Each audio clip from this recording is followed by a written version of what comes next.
Hello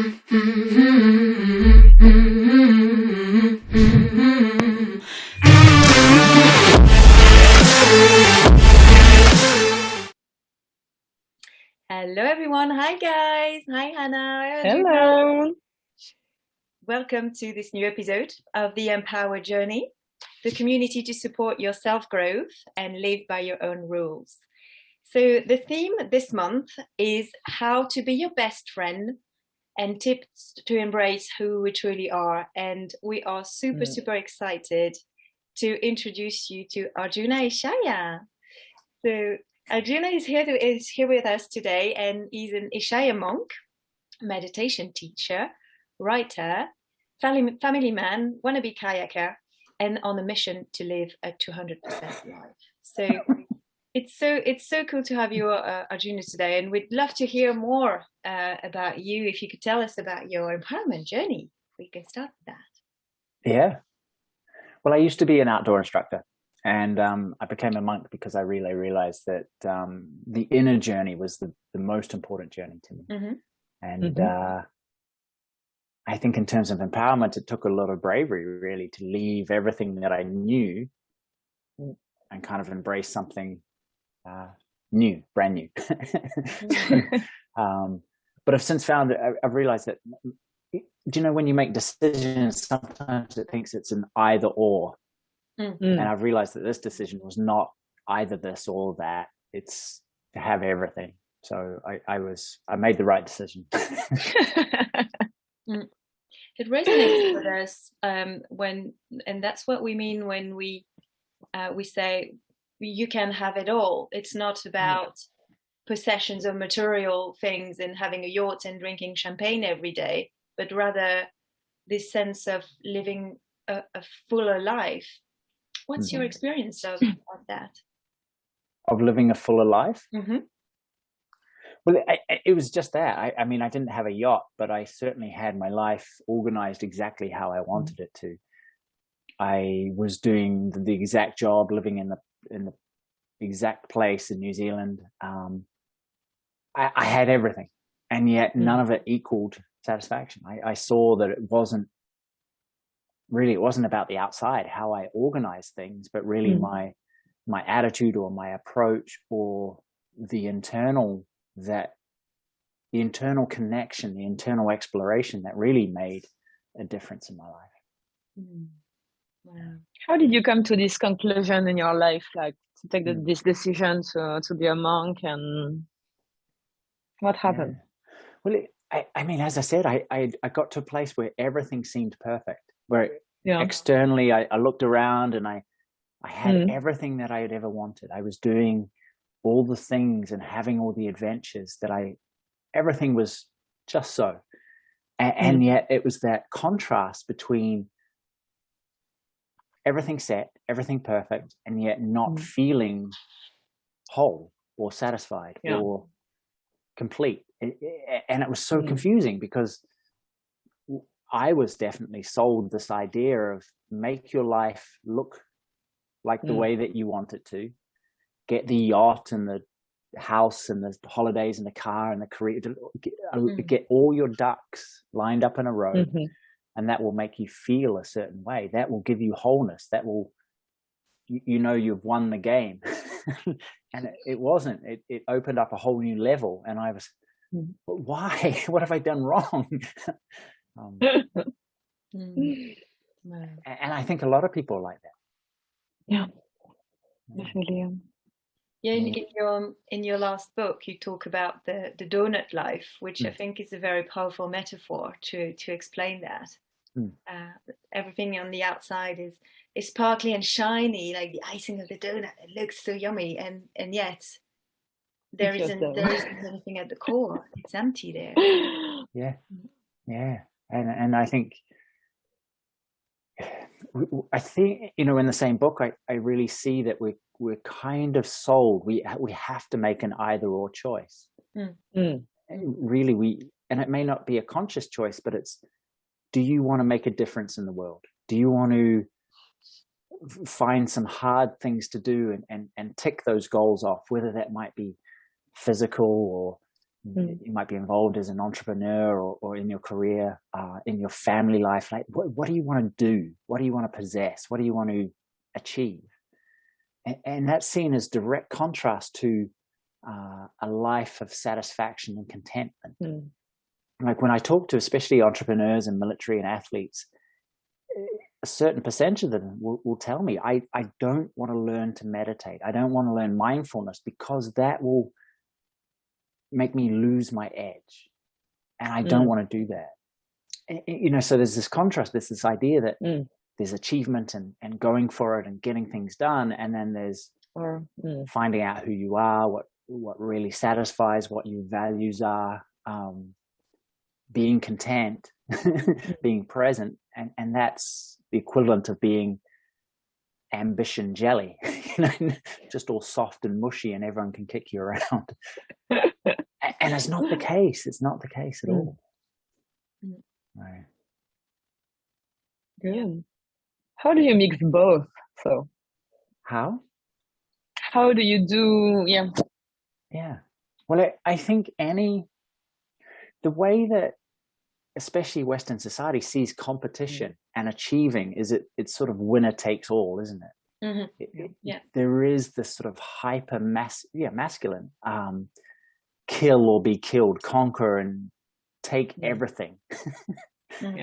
And that never particularly sat well with me, and that's why I guess I became a teacher. I started teaching in the outdoors and sharing, but still it was about my reputation and what people could give to me, right? Because reputation, what other people think, is really, I need something from you. And yet I saw the greatest power, for want of a different word, the greatest wisdom came when I needed nothing from the outside world.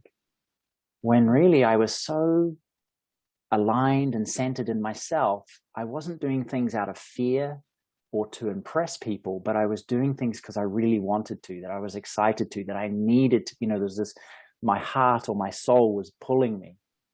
And I think that's when the things that I did really came from a much deeper, much more alive place. And I think that's how we combine the two, is you do it not because you need something from the outside, not because you need recognition or reputation or to impress or to seem like you are a particular kind of person, but you're doing things because you need to. This is something that it's a passion that's driving you. And pulling. Right? Pulling you. And that looks different for everybody. How that unfolds is different, but it's different that's how you balance the two. There was a guy, let me get his name. No, it's completely gone, but he was one of the leaders of the civil rights movement. He was kind of like the spiritual advisor to Martin Luther King and several of the guys in there. And he had Howard Thurman is his name, but he has this beautiful quote, and he said, "Don't ask what the world needs. Ask what makes you come alive, because that's what the world needs, is people who have come alive." Right? And that's the world of difference when you're doing something to impress and for reputation and to conquer and destroy, which is really a kind of arrogance that thinks when I'm better than somebody else, then I'll feel better about myself, versus that aliveness that comes from within, where you need nothing from somebody else. You're living life because you're driven by an internal motivation rather than anything external. So that's how I think that looks. I love it. So you said that you're a teacher, and Clem told me that one of your icebreaker is always, if you had a superpower, what would it be? I'm curious. Tell me yours. My superpower? Yeah. It would be to fly. It would be to open that window there and just levitate out of my chair and just go. Be free. Yeah. I mean, I don't know if you guys have those dreams, but I used to get them periodically all the time of being weightless and unattached to the earth and just being able to lift and then propel. And it was almost by thought, by attitude. I could just think myself lighter and go. But yeah, to do that in real life would be incredible, just for the joy of being weightless. Like when you're scuba diving or when and just to travel, just to zoom, just to fly with the eagles and swim with the dolphins, that would be incredible. Have you found in your experience that these questions enables people maybe to access a different part of them or go a little bit deeper into connecting with themselves? Yeah, I think we stop dreaming as adults. I think we create a world of what's possible and what's not possible that really exists in our own heads, and only our own heads. That we really live in a world of, well, this is what I'm made for, and this is it. And the beauty of being around children and the world of make-believe with my daughter and my son is just how nothing is off the table. Anything is possible. And I think that power of having that attitude of what if is incredible, because we so often tell ourselves, no, I can't. Not for me. It's all right for you. All these stories that we're not really conscious of that limit and constrict and shrink our world. And I'm not suggesting people are dreamers, that they spend their whole day thinking about unicorns and wouldn't it be nice if I could fly. But it's amazing the power of an attitude, how the internal environment creates the external environment, how it's reflected in that. And I don't know quite how it works, but it seems, at least in my life, when I was so focused on what I couldn't do and what went wrong and what was broken and what was missing, that was all I lived. That became my life. But slowly and surely, the journey of realizing that I get to define the world. I don't want to let it define me. There's that saying, isn't there? Is life happening to me, or is life happening for me? And it's the same thing, but you just have two vastly different attitudes to the same thing, which makes a world of difference. And I don't think people fully recognize how powerful their attitude or their ideas of this is the way it is. And for me, at least, I discovered that when I was traveling. When I was traveling, you go to a different culture where, these are not the rules anymore. I got to learn a whole set of this is how we operate over here. And I started to see that the truth that I thought, the capital T truth, is not. It's just a set of like road rules, just an agreement, not the way it is. And I saw that both in our cultural understanding, but also in my own personal understanding of who I am and how I could be in the world. Yeah, really resonates with what you were sharing about what sets you alive. Because in a way, when we start dreaming as well, suddenly we're thinking about flying and we're, connecting with this energy and this feeling. And as well, I love how it's a great example of what you were describing of being first before you do, and allowing transcending those potential limits that unconsciously we put to ourselves, and just like expanding your horizon. We always think, we always get stuck in this downward loop of what could go wrong. Do you know? And we never actually spend much time at all on what would happen if it all went right. And I know it's so important to kind of be aware of if I do this, it could have these consequences. But we spend so much time and energy focused on the stuff that well, if this happens, and we get to a point, well, I'm not going to even try. And so, yeah. Do you know Terry Pratchett, the English writer? He wrote a lot of books. Have you heard of him? No. But Anna does. Yeah. Oh, Clem, you got to. They're amazing. But anyway, cool. he talked about the power of second and third thoughts. So you have this initial impulse, wouldn't it be great if? And then the second and third thoughts are like muggers, just waiting for this innocent, fresh idea to come along so they can beat it up and kill it, steal its innocence But that's what happens in our heads. We have this beautiful, oh wow, what if? And then boom, boom. No, you can't. These are all the things that will go wrong. Yeah, it's definitely been my experience, and as well, like sort of very opposite experience of having outcomes that are beyond anything that I could have imagined. So these are really interesting experiences, aren't they, as well? Like of actually, I could not have even imagined that at all. So it's an experience of this limit-free sort of possibilities, I think. Yeah. What I've been playing with lately, exploring is when you have an idea or a plan, and then something unexpected or unwelcome happens. And in the past, it was like, no, this is not right. This should not be happening. Yeah.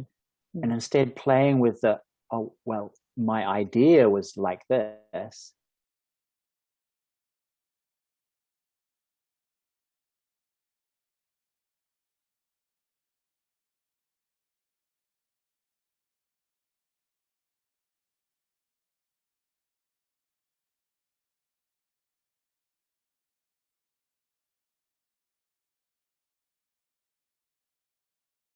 We resist it and fight and struggle with all our ability, and yet this new direction may take us exactly where we want to go, smoother, faster, with more, and we can surrender to it with more grace.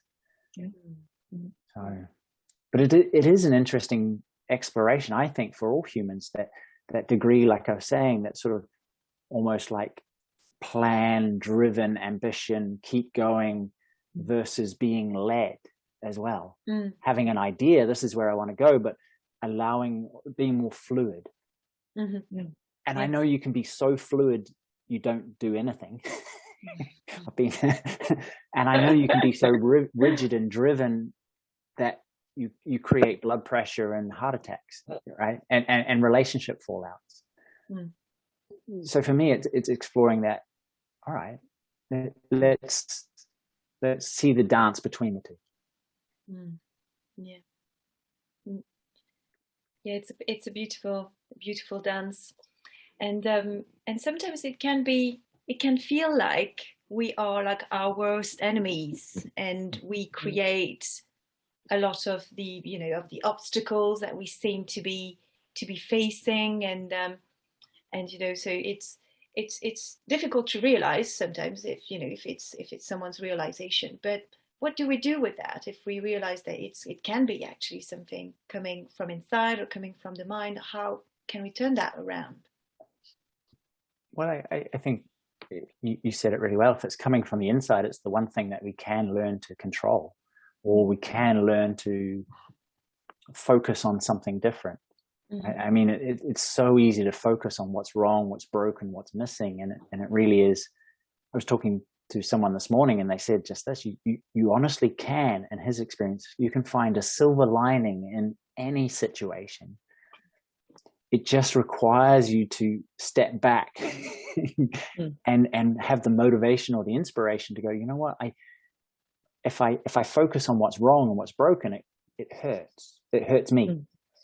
It may be unfair, it may be not right, it may be all of the things that we're thinking about, but it's hurting me the more I focus on it.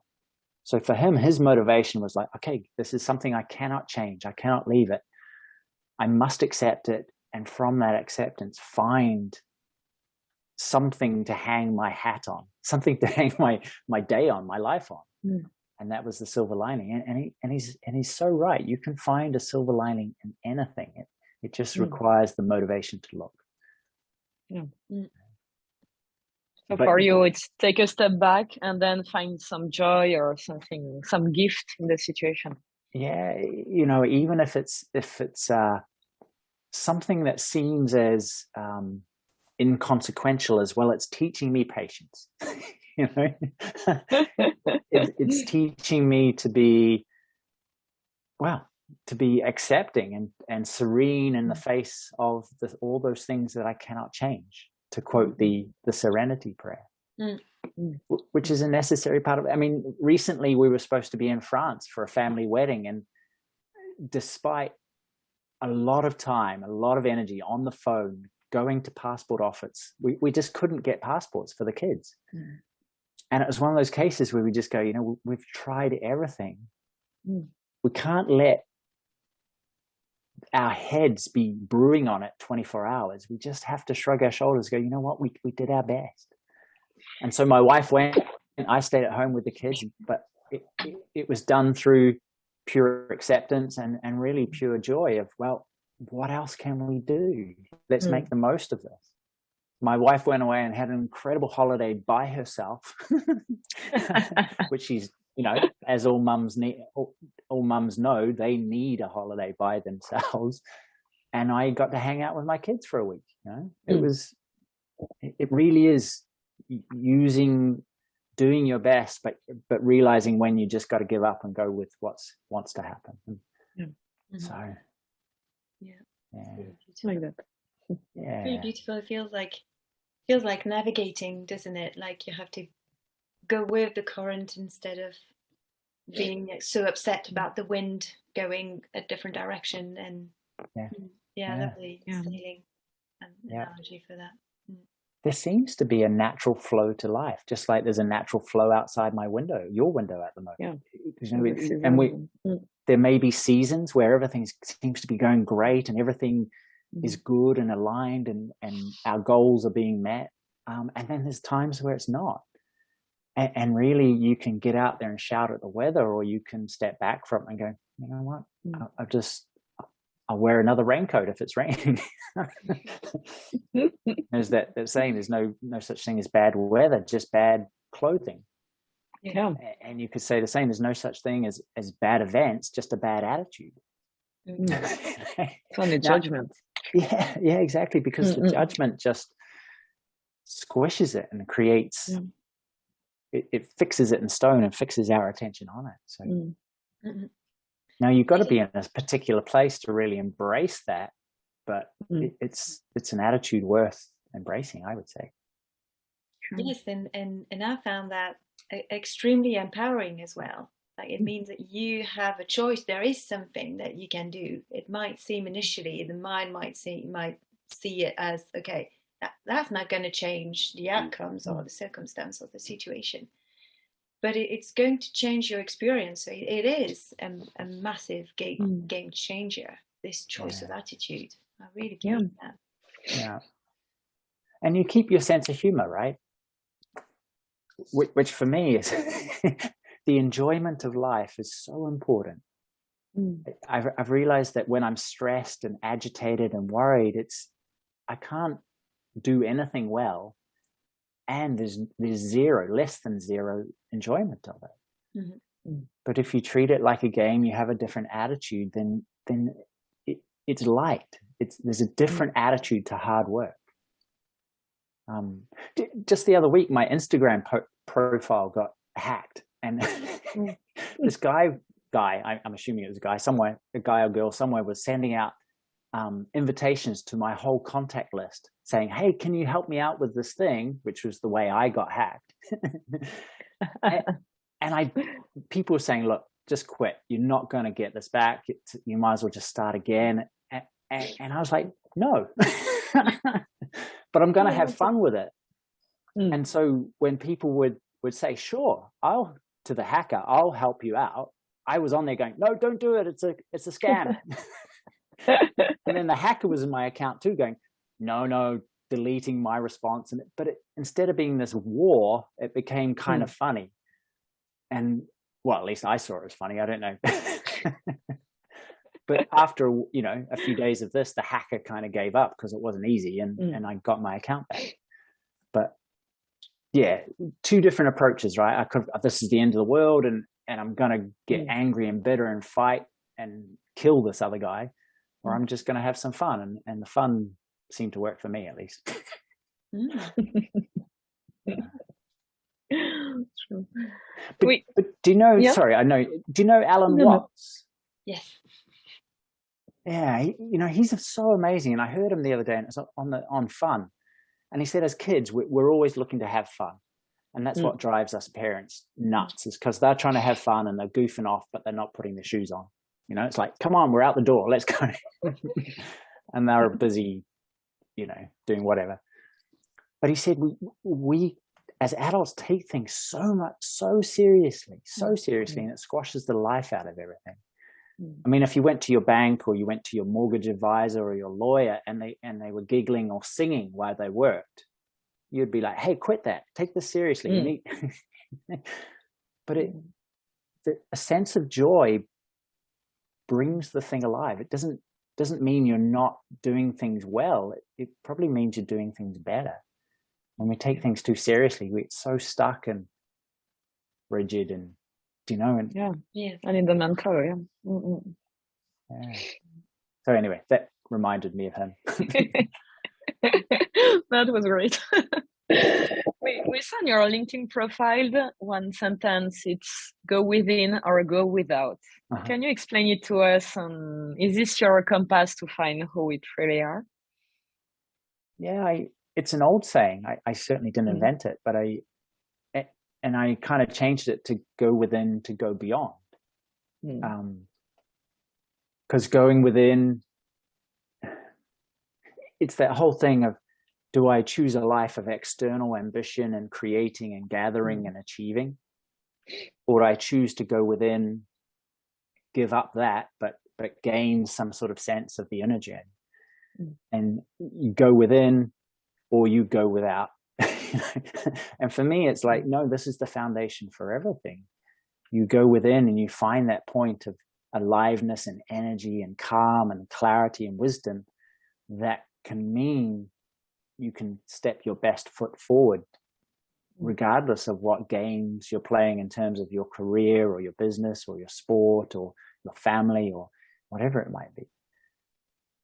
I think it's a critical place that people haven't realized exists, that all the energy, all the intuition and instinct and direction is already here within us. It's just that we're not listening. We're somewhere else. And so it's very much go within, find that source of wisdom and clarity and energy, and do the things from there. Become really aware when you start to leave that, because that's where you're literally becoming unplugged from your power source. And we do that through habit, but you come back and plug back in, until you don't leave that power source. So, the most amazing moments of our entire lives, the achievements and the moments where we're just kicked back, feet up, walking on a beach, enjoying someone's company, with everything from doing to not doing anything, the most memorable when we're so absorbed in the moment. We're so in a state of flow. And that flow isn't so much about what we're doing, although that can help. It's about the attitude or the place or the experience that we're coming from. And I don't think people realize that. And I guess that's my mission to tell them with the 200% life, is the 100% enjoyment and creation and making a difference in the external world. But stay plugged in, because that's what's going to really ultimately give you. But to do that, you have to let go of the control of the ego, because the ego does not like that at all. He wants to control you. It's a different game, right? Different game. The more you do it, the more you can trust it. What is beyond the ego. So that's why I say that. Yeah. And practically and concretely, how do you cultivate this state of mind? Like meditation, how do you do? Yeah. So I think there's two layers. I think there's sort of a layer of having a different attitude, taking responsibility for your attitude and your reaction to life, what it throws at you, is realizing that you get to drive your ship, and not to really blame anything or anyone for your life. I think that's a huge step. I think the other step, as you said, is some sort of inner practice that where you learn to connect with your sense of presence in the present moment, beyond the mind, beyond the small self, beyond the ego. For me, ascension meditation works really well. I know other people are attracted to other things, and maybe, I began with a yoga class. That was what gave it to me, but I wanted to learn something that was quicker rather than an hour and a half of hot yoga. And then I would feel like I reached this place of connection. I wanted to learn how to be connected instantly, not after an hour and a half of sweat or a 5-day kayak up some canyon somewhere. I wanted to find an easy practice, and for me that is meditation and mindfulness. That's what it ultimately gives you. Yeah, but some sort of inner practice, absolutely. Yeah. And for me, that's not reading, it's not journaling, it's not any of these sort of contemplative practices, because they're still creative. You're still using your mind to do something. For me, it has to be wholly receptive of stepping back and aligning with something that you already are, becoming familiar with something that you already are. And again, I don't think people fully realize that either, is that we spend all day creating, and really we're missing out on the pure observation, awareness, receptivity of something that's already here. So often with our ambition focus, it's what we're looking for is somewhere else. Who we want to be is at another point in time. And this inner journey, truly at its essence, is you are already here. What you're looking for, you already are. It's just the practice of remembering and being that more and more until you become it. So really, reading, I love reading, I love journaling, I love writing notes, but they are still taking you away from that experience. So I hope that that's a kind of useful guide for somebody, but yeah. And for me, with the go within or go without, I think also really illustrate what you were saying on what we are missing out without realizing, and it's definitely also my experience of the ascension meditation, this ability to reconnect to that, and although maybe for a lot of people meditation is doing nothing. But I think when you are, with your own experience, you quickly feel and see that you are doing everything, or you couldn't be doing more in a way by embracing this being. And yeah, but for people listening there, I would really point to your experience and just explore and just discover by, not necessarily believing people around you, but just finding out for yourself, right? And that's always been very powerful for me with the Ishaya meditation. It's like go explore, go do it, and you just see how it is. Just see if it's the same for you, if it's different, and share about it. Which is gaining everything, comparing to the without, or within you gain everything, in my experience.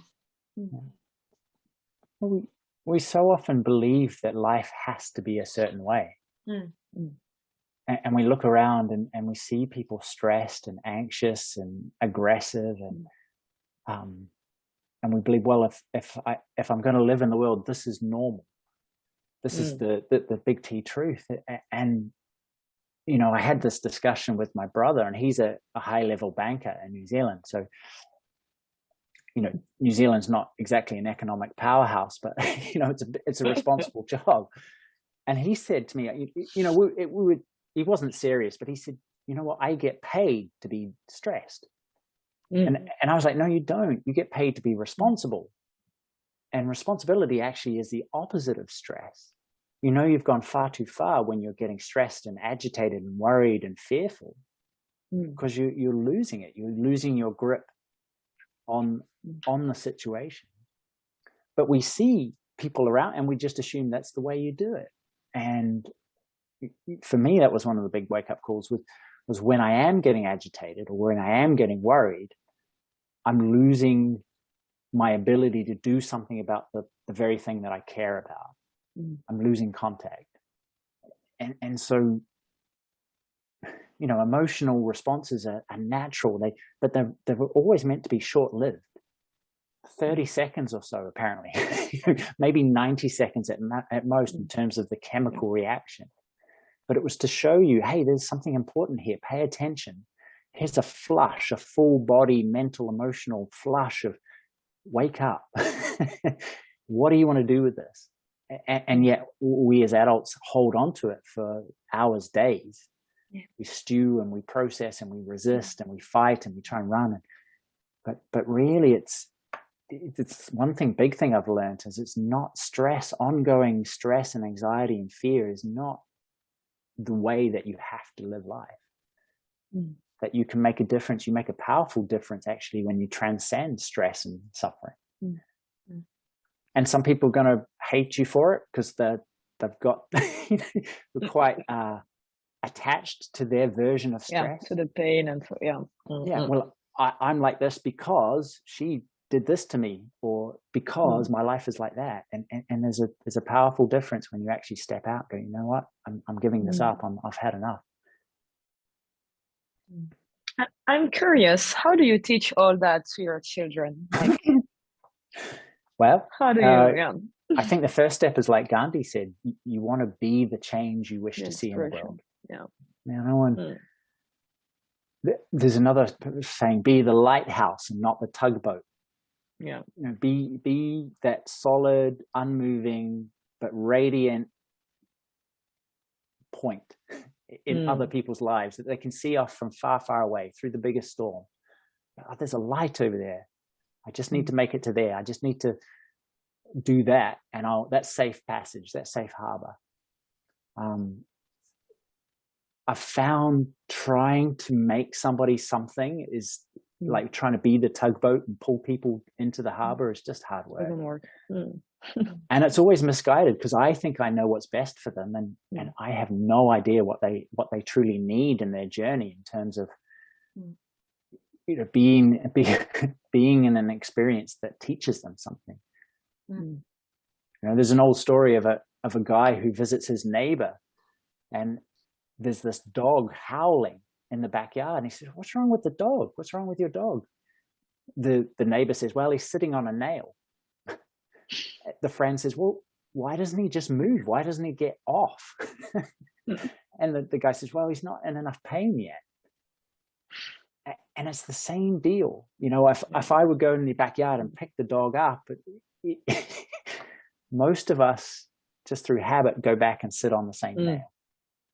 And really, there's a point where you go, I've had enough of being in pain. I want to do something different. And so to be a tugboat and organize everybody will deprive people from ultimately learning through experience, where you go, oh, all right, I see what I'm doing.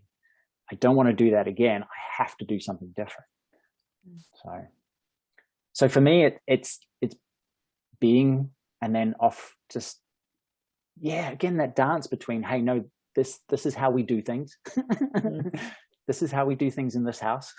And I hear my father so much. But then letting them try and experience. It's not easy, but it's one of those. I mean, Jordan Peterson talks about that when you really make somebody safe, you can wrap them up in cotton wool and keep them away from all pain and suffering, or you can make them competent. And competent people are the safest people out there, because they've been through it, they've been exposed, they've learned through experience, they've tried and they've practiced, and they know what happens when they fall over.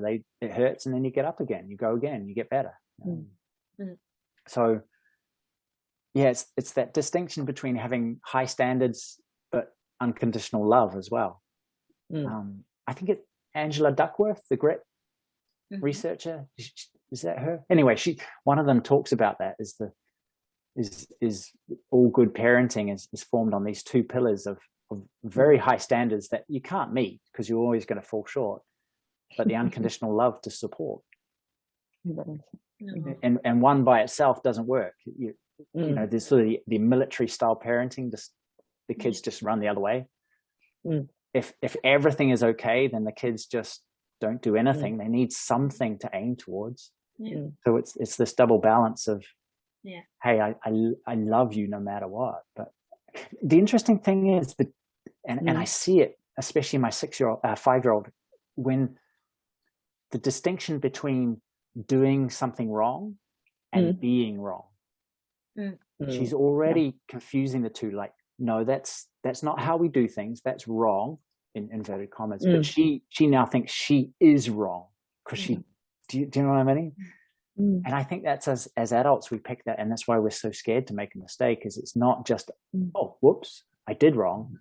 But we have this judgment that ultimately there's something wrong with that person. You know, and I don't have an answer to that except to love her exactly as she is. And, you know, we'll see what happens. Thanks for sharing. Beautiful. Well, it's a fascinating journey, you know, and I never wanted kids, but I've learned so much about myself, and I've learned so much joy and love, and yet surrender too, to just the fact that these guys were fully formed when they were born. This tiny little baby, but I saw it. Your personality is complete. You're fully in there. You're just going to work out how to express it. So, it's been amazing. Oh, great. And they're lovely. So our last question today is going to be, if you could go back in time, what would you tell your younger self? What would be your little tips or your insights to your younger self? I would just say it's all going to be okay. Yeah. It's all right. Don't panic. But don't get bogged down in what it looks like in this moment, in this brief snapshot of life. Because and you know, I talk to a lot of people, and I see, especially in our 20s, early 30s, it's sometimes we get in this place of confusion where I don't know who I am, I don't know what I'm doing. Maybe there's a few traumatic events being chucked in there as well, and there's this sense of life sucks and it's hard and it's never going to work out. And it does. It really does. I think you keep going, keep your chin up as much as possible, and do some of the things we've been talking about with attitude and thinking differently, and some sort of inner practice. And you find that life will guide you to more and more if you accept the invitation. And I think that's the whole thing is I would go back in time and tell myself, don't try and see the top of the mountain, the end of the path, because you're only going to see the next curve and the next curve and the next curve, but the curves will take you there. And just keep going, enjoy it.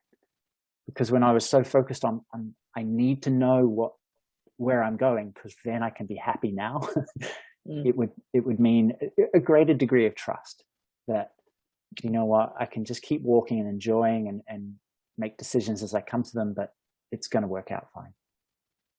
No. Yeah. That's so cool. Really beautiful. I could have, you know, that would have helped me as well to hear that. Yeah. It's still good to hear it every day. Yeah, right. Because, you know, so many people, and I'm in a fortunate position where I talk to a lot of people, and one of their things, if they had a wish, it would be, I wish I could go in the future and make sure that it's all I just want to know it's going to be okay. And it is going to be okay. You know, but what we forget is the miracle of being here now. All of the near misses, the almost disasters, the disasters that could have been so much worse, the madness that's behind us, we forget how lucky we are just to be alive here now. Just our formation through the millions of sperm that happened to reach an egg, and then somehow we came out of that.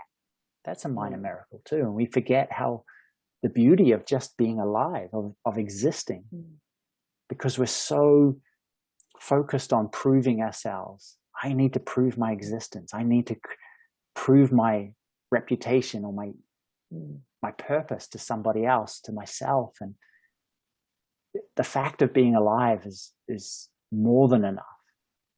But then on top of that, where you realize, do you know what? I'm going to make mistakes, but I am not a mistake.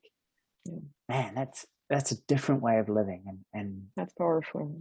It is. And maybe it takes trust of, okay, if I have this attitude, will things turn out okay? But the more you do that, the more you realize, you know what? I can let go in that sense, and everything turns out better. But excuse me if I'm rambling on, but I used to have this, it was almost a disorder where I would check things. So I would lock up my house and walk down the street, and then I would go back and have to make sure it was locked. Do you know what I mean? But I wouldn't do it once. I would do it 5 times. So it took forever to get anywhere, because I would be there checking my car, at night I had to get up and check the oven just to make sure it was turned off. I would get back in bed and go, oh, actually, maybe I turned it on by mistake. so I do this crazy back and forth. My head perpetually, you've made a mistake. You're going to mess up. The house is going to burn down. But I realized, I had a moment of clarity and realized, you know what, if I keep doing this, I'm going to go mad. I really will make this habit so strong that I will drive myself insane. I have to choose this kind of safety of checking versus the freedom of being able to leave the past behind and move forward and go do something. Right? And I think that's one of the greatest lessons that you learn, is that there isn't safety. Yes, it all works out fine, but only when the ultimate place of safety is already within you and not in your possessions. It's not in my car. It's not in my house. It's not in my cooker. That I have to, at some stage, just trust that it's going to be okay. I do my best, turned off, locked, great. Let's go. But yeah, it's easily to go, you can drive yourself nuts when you're so focused on controlling and keeping everything perfect or safe or controlled in some manner. So it's an interesting dance. I think that choice between safety and an insanity, and freedom and joy. Trust and freedom and joy. Oh, beautiful, very, very helpful, and I'm sure it resonates with the audience as well, with people listening to us. See how to access more of that trust and joy. Yeah, I hope so. Fulfillment, yeah. Beautiful. Thank you so much. Oh, my pleasure, you guys. Thank you for having me. It's been a real joy, and